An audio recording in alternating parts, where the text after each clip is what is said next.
I'm Aisha Anastasiou, Inward Investment Lead at Ealing Council, working on good growth for Ealing. Originally, the North Acton Square was a petrol station, and Ealing Council was able to purchase the area and work collaboratively with TfL to transform the area into what it is today, is a beautiful, very green, accessible space for residents, students and businesses. The most exciting thing about the changes of happening in North Acton is that it was underused. There was nothing there.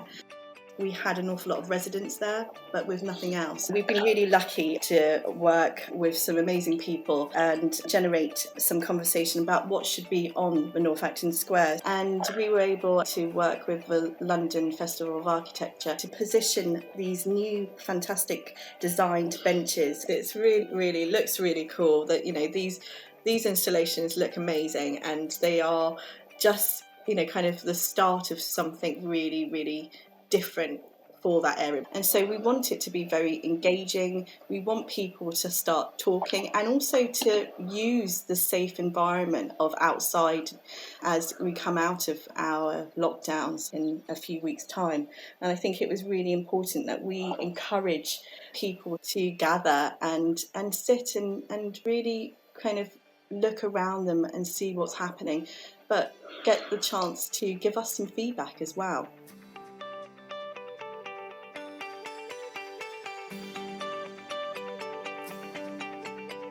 Hello, I'm Tom. And my name is Matthew. And we are MSTC Studio, the designers of The Life Bench, a bench for the London Festival of Architecture in North Acton Square. The original inspiration for the design of our bench is based on the context of Ealing. So the surrounding canals in particular, we decided to take heavy precedent from. One small detail you find on canals and canal boats are lifebuoys. And we thought it'd be an interesting idea to take something that's such a familiar sight and a universal symbol of safety and abstract it from a canal and try and make it into an exciting and playful bench. We went to Ealing and walked along the canals. The lifebuoys really stood out to us as they're bright and colourful, easily recognisable, and in this time of sort of global turbulence, we thought it was a nice symbol of staying afloat and keeping safe, and a reminder that there's always help at hand. We started off with a site visit originally, and we quite liked the idea of something which, not particularly a folly, but something which really stood out and looks like it was almost out of place, but perhaps in an inviting and kind of unique way. So we started out with a few sketch ideas of this kind of tubular form on the ground and how that could then start being built. So we started modelling in 3D, and we came up with the idea of eventually in total 156 CNC cut pieces of wood that radiate around a central point, all with varying profiles, to kind of give this idea of something which is actually quite fluid, made just from simple cut forms of wood. But obviously we went through the stages, and it wasn't an easy design process, and there were a lot of iterations, but eventually we got there. Yeah, well, we had this idea that yes, we could do a series of panels all connected together, which could then have a sort of undulating form by varying the profiles of the panels. But as we sort of came to look for precedents, we understood that this was really possible, and a lot of benches get made with a series of panels, but that none of those curved.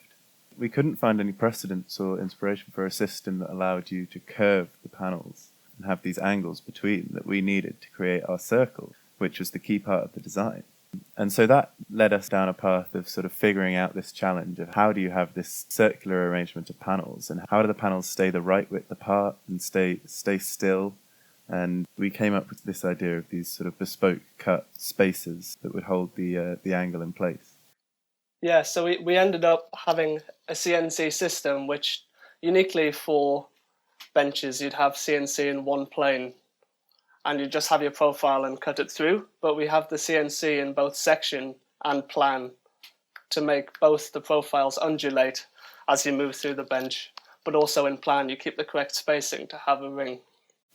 We were really lucky. We were able to get in touch with Sunbeam group, who are a joinery practice in Ealing, local to the site, who were really enthusiastic about our design, and they were able to provide us the material, which is an exterior grade MDF. And for their material sponsorship of the project, we're really grateful. It wouldn't have been possible to deliver the project without them obtaining that for us, then CNC cutting our panels with their equipment. With the colour, I think we knew from the start that we wanted it to look like a lifebuoy and have that bright orange colour that's so recognisable, and that what made them stand out to us. But we also felt that, this was our design and there was opportunity to go wherever we wanted with it. And so we sort of met somewhere in between those two goals and decided to make it a multicoloured system of panels and make use of the fact that there's 156 separate pieces. And we wanted to make something that had a really bright combination of colours that still referenced that lifebuoy. And so there's a combination of pink, salmon and orange in there, which hopefully come together to give that same feeling of the lifebuoy, but with a bit more variation and uniqueness to it as well. We always knew that we wanted the panels to be that colour, but after the material was selected, it was necessary to waterproof it. And so using an exterior weatherproof paint was an opportunity to provide both the colour and the waterproofing at once. In terms of clay and the bench, I think it was equally important for us to have something which stood out just as much as maybe an art installation or a sculpture, because you don't often see a lifebuoy at a station away from water, because it is a slight distance from the canal. But there's something really nice about bringing something out of its context, scaling it up and also making it furniture. So I guess there's a part of it which, in terms of a message, this, as Tom mentioned earlier, the safety and security of the motif of a lifebuoy, but also the fact that it's just playful and the colours are inviting, and we just hope this kind of forms, even in its shape, just kind of the centre of where people may want to even now gather and sit. With the object sort of encouraging this idea of play, I think we were really thinking about how North Acton Square specifically is a place that many people pass through on their way somewhere, and you might not dwell there for so long. And so we wanted something that would be equally captivating as a place to sit and take a break, and as something to see and to brighten up your day, really, on your way past. In the context of Ealing specifically, our idea of Ealing is that it's a very green borough as well as a really diverse borough, and the idea of people being trapped inside and not being able to get out and enjoy these green spaces or the walks along sort of Grand Union Canal and places like that, we wanted to bring a reference to that into the places that people still do experience on their day-to-day travels, where people will pass through and go outside, and something to remind you and tie North Acton Square to those other spaces where people might get outside and where people are slowly starting to filter back in. I think one thing I think is important to add for the bench, which for me is almost equally as important as any other aspect of the design or context, is kind of the narrative that's actually came to form the bench. And I guess a bench which is meant to help people and give them safety and security after such a long time in lockdown or with COVID. The story only feels right that half of the design team should contract COVID and therefore need to isolate during the build period. Fortunately, that is what I needed to do, which formed quite a big crisis originally, as Tom was going to be left with all of the hard work. But then a bit like, and it feels weird also to reference a Christmas film, but a bit like the end scene of It's a Wonderful Life, where all seems lost. We put a Facebook post out and just messaged a few friends, and we've had the help of Sunbeam, and it's been really moving. We've had everyone come over to the studio, help paint. We've had friends offering support, and it really wouldn't have been possible without Sunbeam, with the support of our friends, without family. So it's been a nice project, and it does feel suiting that quite an ambitious bench has only been made possible by kind of the collective coming together. Firstly, we have to say a huge thank you to Excelsior Studios, who provided us with a workspace just 10 minutes away from the site, because they really wanted to support a local bench project that would liven up the public realm around Ealing. And then I'll say a huge thank you to all of our friends who responded to that Facebook post when we looked like we weren't going to have enough hands to get the project built in time. So thanks to Helena, Kate, Zeke, Alex, Callum, Elliot, Gabriel, Jack, Sam, Sophie, Eloise, George, Ose, Katie and Aaron. We wouldn't have been able to get the project done without them.